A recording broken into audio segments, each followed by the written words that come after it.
Hey people, it's Johnny again. Right, I was watching one of Mike from Vintage Wine. I was thinking about a video he just done recently, saying about how not many people talk about the albums from the 90s and the 2000s, well, the noughties actually. And I thought, right, I'm going to dig out all the albums that came out in the 90s that I did actually listen to a hell of a lot, and they really did help me throughout my life. And yeah, there's quite a few, so I might have to do a part one and part two. Um, so unless I just do them really quick and just give a little mention. But the first one I'm going to start with, right, is Wasp, Still Black Enough. This is actually my original CD from 1995, and it is quite worn out. It's been in the car a lot, was played a lot, and this is the digipack version. I don't even want to look at the CD because some of my stuff, when it was in the car, it would fly around, and I tried to take good care of it, but you know, when you're getting the back end of your car sliding around, because I always had old Escorts and Capris and Datsuns and stuff, so yeah, I was a bit of a rear wheel drive crazy lunatic. So yeah, Still Black Enough from 1995. That's a very significant album for me, and this one came with a free poster. Right, let's put that somewhere safe. Yeah, not the back of my car. Right, we got two more Wasp albums. This one here, Kill Fuck Die. This is my original as well, and it's got one of these crap. I hate these plastic and card sleeves that go like that, but it does. The fridge door does open to reveal probably a fetus or something in there. But yeah, I loved this album when it came out. Then I hated it. Couldn't listen to it for years, and then this year I started listening to it again, and I was just like, my God, that is one hell of a killer album. And yeah, I love this album now. And that's from 1997. The other Wasp album of that time that I loved in the 90s was The Crimson Idol. That is one killer album. Must be in your collection if you're into Wasp. There's just absolutely killer songs. And if you get the remasters, you get loads of bonus tracks on this one. But yeah, oh, this thing was from 1992. I had the t-shirt. It was just Blackie Lawless, absolutely amazing. And was the last album that had Johnny E. Rod in it. And yeah, I miss those days playing. That was really cool. Right, another cool band from Scotland. Right, and it's Gun, and this is a killer. This is a really cool album all the way through, and it's a shame that the singer Mark, what's his name again? I forgot it already. Mark Rankin. It's a shame he doesn't sing anymore for this band, because they were really cool. And the other album I got that came out, this one was this was their second album. Their first album's awesome, but it's not from the 90s. So this is 92, and the other one was Swagger. And this one's not as good as that, but it's complete. It is so. I'd say it's a lot heavier than this one. But yeah, this one was probably their last great album. They did another one after this, and just didn't like it. 1994, that one. And that's my original CD as well. That one there. I've been through a couple of them. Right, stick you up there. Awesome guy. Amazing guitarist. My second favourite guitarist ever. Behind Randy Rhoads. Zakk Wylde. And if ever you've listened to this, you'll understand why this was a huge part of my life. At the end of that decade, so 1999.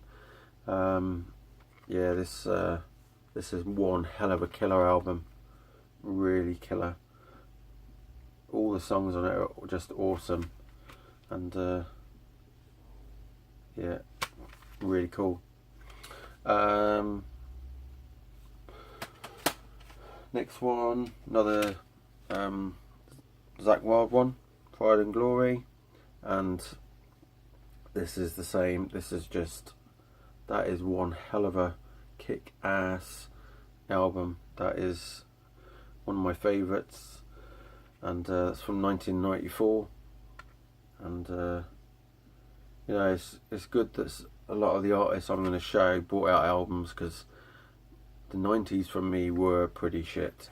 So yeah, really cool, absolutely awesome. Then I don't know why that's doing there, 'cause that's not, shouldn't be there. Right, this one here, and it's Great White. Looks a bit shiny because it's in a sleeve, but this came out in 1991. This is the one that they've changed the cover, because I think on the original cover the girl was right out of the water on the hook, and yeah, I think it was changed, right, because it's probably my favourite artwork otherwise. Yeah, this is just killer as well. And you got the song by Steve Marriott and I forgot what was the other guy. I can't remember, but yeah, Afterglow, and absolutely killer. And Mark Kendall's guitar work on, well, the album that I haven't got here is actually, I'll mention at the end. No, I'll mention it now. It's, I don't know where I've put it, but it is Psycho Circus, and that, no, not Psycho Circus, that's bloody Kiss. Psycho City, and that is the other killer album of the of that time as well, that came out before this one. And yeah, just the Dogs Balonies. Right, absolutely killer album as well. This is just awesome all the way through. Just love it. And it is Skid Row's second album, Slave to the Grind, and from 1991. And this is one fucking, this is banging your head against the wall. This is amazing. This CD's been quite a few places and it's, you know, I don't know what else I can say about it. It's just fucking awesome. So, and then their third album, which was still good, but no way as good as the first and second album, and it is Subhuman Race. I've got this about 3 times. I've got the digipack and I've got this one. The only thing I didn't like about this album was the sound quality was a lot lower. The sound of it was the production was just shit. When they did the mixing of it, it's I think that's what it is, but it's from 1995. And when you put this on against one of the other ones, the sound is just like fucking straight out at you. This one's just like, they haven't cranked up the volume on any of the stuff, any of the instruments. So just something a bit odd. Oh yeah, and Bob Rock produced it, which is quite strange. Why it's shit.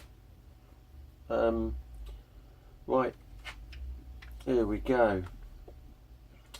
One of this band's albums that I wouldn't say is brilliant, but it did play. I did play it a hell of a lot until I couldn't listen to it ever again, and it is Queensryche, Here and the Now Frontier. This was their album that came out in 1997, the last one to have Chris DeGarmo on it.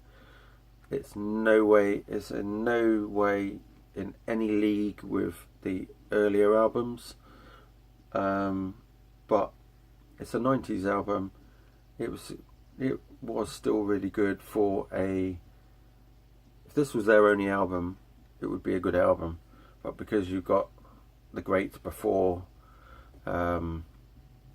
Empire was one of their other albums in the 90s, and Promised Land, and I've got them in the pile here, and this doesn't stand up to them, but it's still, I listen to it a hell of a lot. Next, where's them two albums? Hopefully I got them here. No, that shouldn't be there. Where are you gone? No, that's not it. It's this pile. Right. I'll stick you here. Right. An album that just... I had this album before I even was on the roads, and I used to put it in my cassette player and just ride around on my push bike, and it was banging out in my ears, and enough's enough. Strength, and I love this, from 1991. Donny V is just really cool. Chips Enough gets on my tits, but yeah, and that's their second album, and I just loved every song. I played it to death.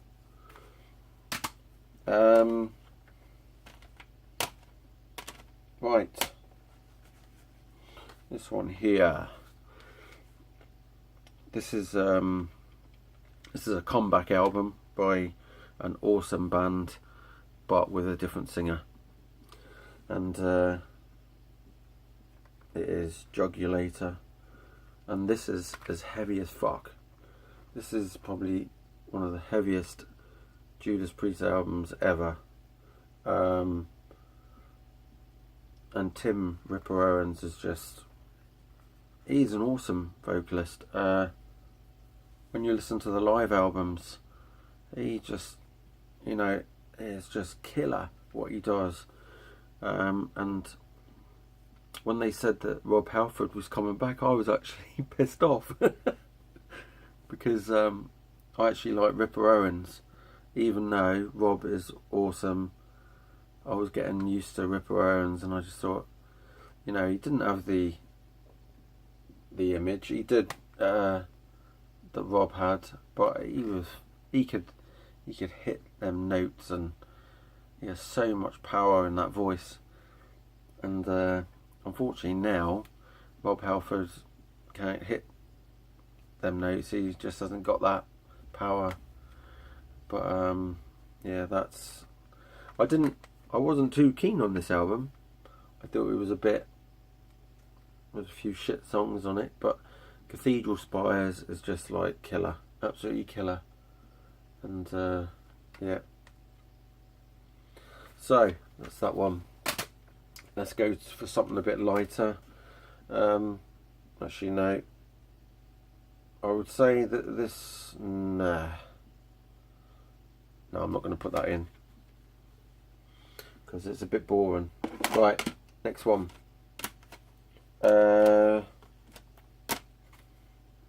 I can't even pronounce this. Is it Taya? Black Sabbath. And this is from 1990. And honestly, I love 85% of that album. Anno Monday, Sabbath Stones, Feels Good to Me, and Heaven in Black, just cool. There's a couple there that ain't as strong as the others, but that's, you know, Tony Martin was an awesome vocalist, and I love the stuff he did with Black Sabbath. So yeah, really cool. I didn't get into them till probably 92, 93 time, into that version of the band. Right, so that can go up there. Another album that I played a lot of actually was White Lion, and this one's Main Attraction. This is a really good album from, what year was this? It's not even there. 1991. I do like Mike Tramp's vocals. It's all very light and nothing really heavy, and but yeah, I do, if you need to just chill out, that's pretty cool. A little bit of light rock. Same with the next band that I've got here, Glass Tiger. Now, I got into these about 93. This is from 1990, and I remember seeing the song Animal Heart on one of the Raw Power programs, and I love that song. I've actually got it on picture disc, and yeah, Blinded is a cool song. One on One. So I got loads of stuff by this band, and if no one's ever heard of this group, then go and listen to the song My Town on YouTube. And there's a version with Rod Stewart that was, I think it was released as I got it as a single somewhere, sure I have. But yeah, My Town is a video with Rod Stewart and the band. So yeah, really cool, and yeah, really like them. And the other one with Tony Martin, or the first one with Tony Martin, Black Sabbath. Sorry, not first one, not the last one, the one before the last one, Cross Purposes. This is just awesome. This is the last great album with Tony Martin, because the one after, Forbidden, was just, yeah, it is shit. There's about 2 or 3 good songs on it, and that's it. So yeah, this is just killer. Dying for Love, The Hand That Rocks the Cradle, Evil Eye, Psychophobia, and Cross of Thorns, and Eyewitness. It's just absolutely amazing. So look at the State of Mind. It's got big cracks down it, and oh jeez. Right, someone goes up there. Huge album for me. This is where it all happened for me, and getting into Ozzy. And it's when I saw the video to No More Tears, and it is Ozzy Osbourne's No More Tears album. And No More Tears, I just love the solo that Zach plays in that. It is absolutely amazing. I love that song. There's just loads of good songs on there that I love. But yeah, that's from 1991, and yeah, my grandfather got a bit fed up with me playing it, because I played it so much in his car.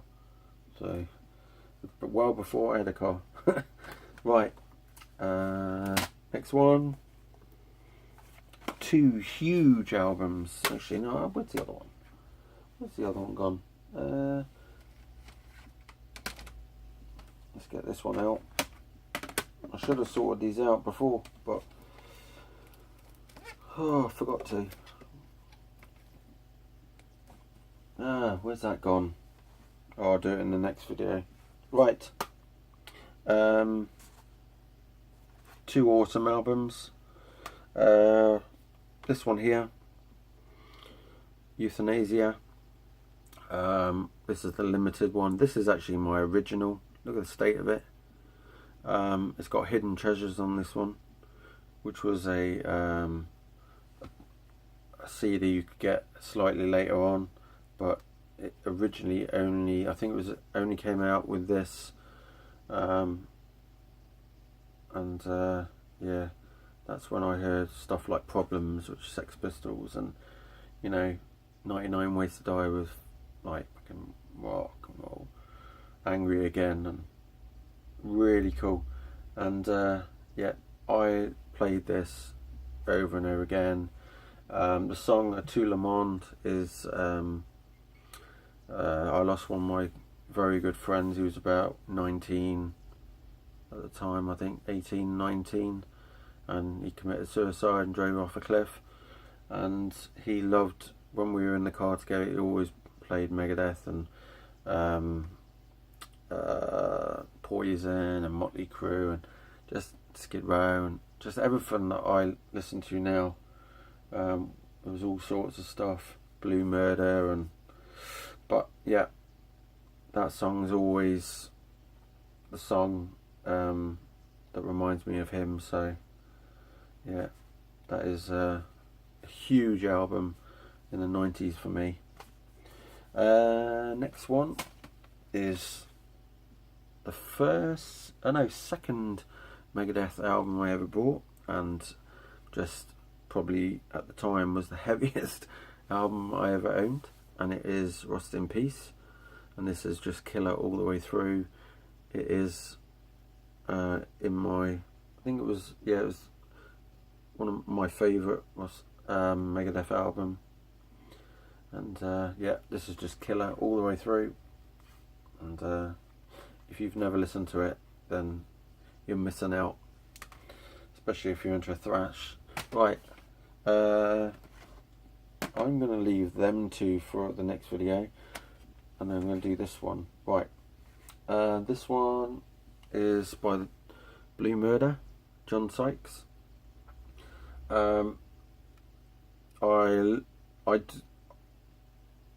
a few songs on here I like, but I prefer the next album, which was called Nothing But Trouble, and I think I got it somewhere.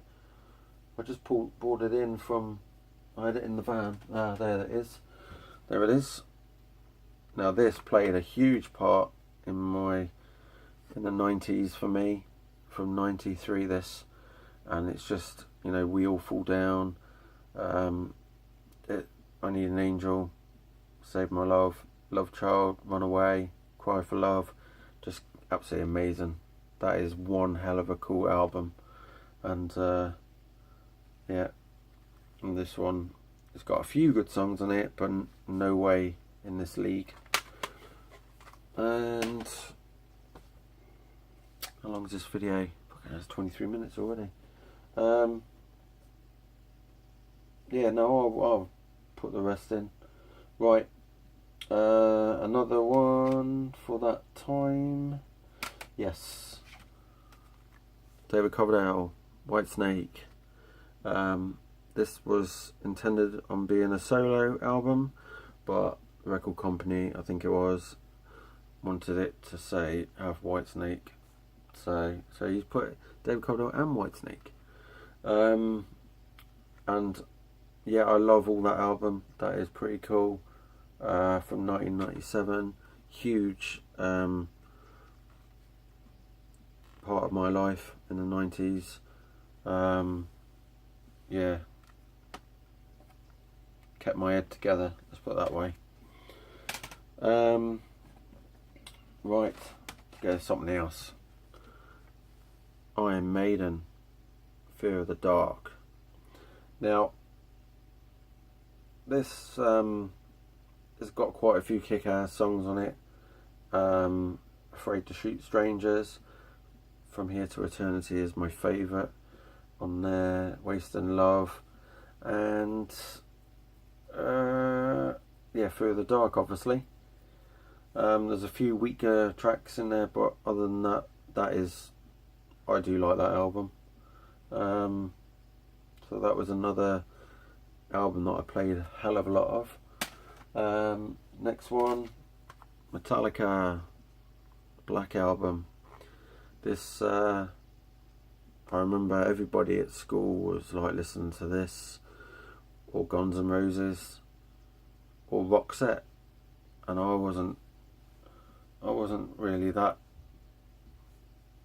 listening to that Roxette, even though there was a couple of good songs. I shouldn't admit that, but yeah.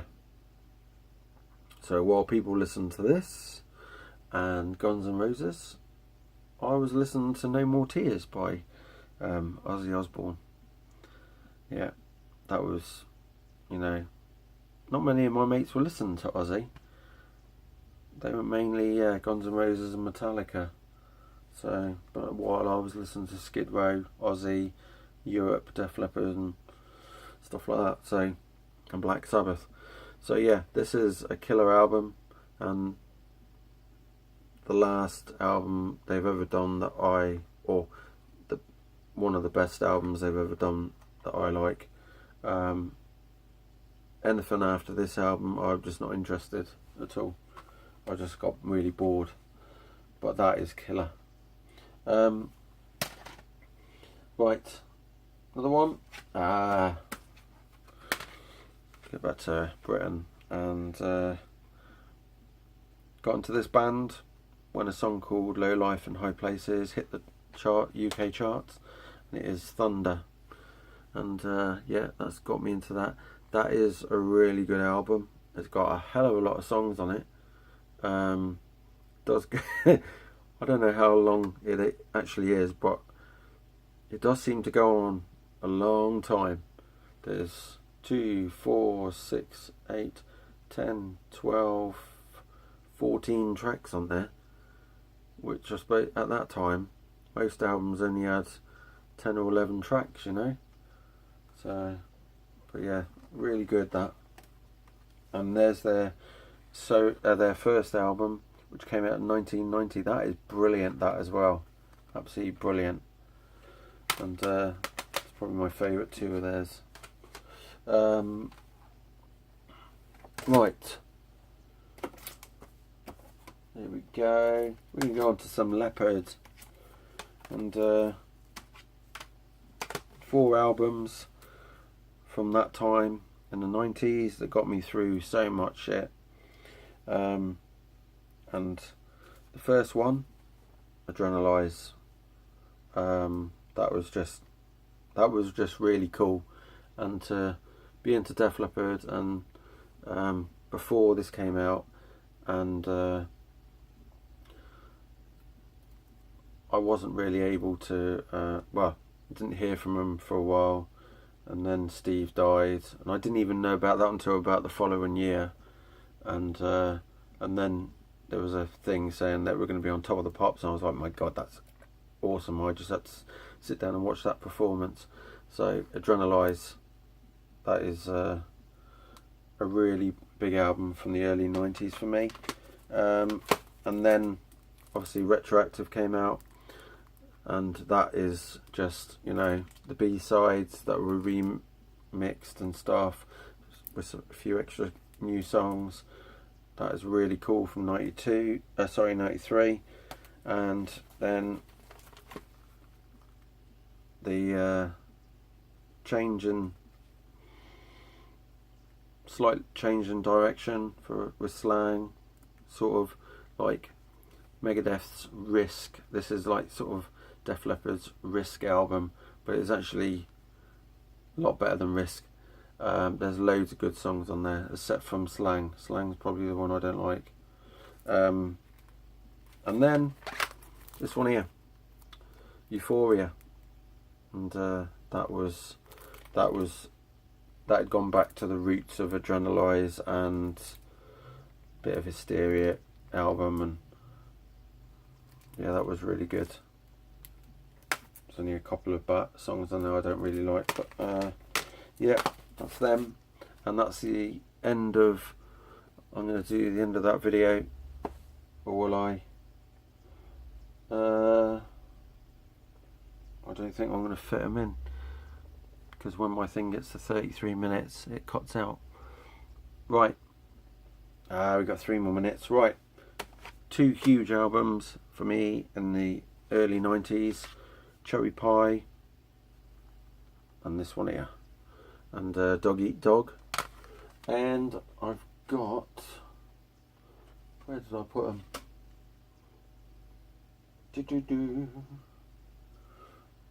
Oh, probably left them. Unless my kids have touched them. No, not there. Right. Yeah, these 2 albums, I love nearly every single track on that, and I do love every single track on there. Even the Ode to Typical is even funny. And this is the one with the bonus tracks on, which came out later on in 2004. But this is from 1992, and yeah, much better than their first album. And this has just got some really cool tracks on.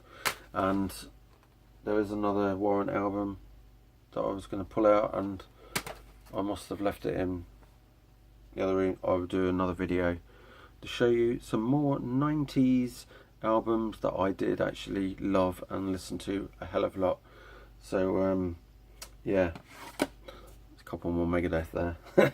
So cheers, and I hope you enjoyed the video. It is quite long.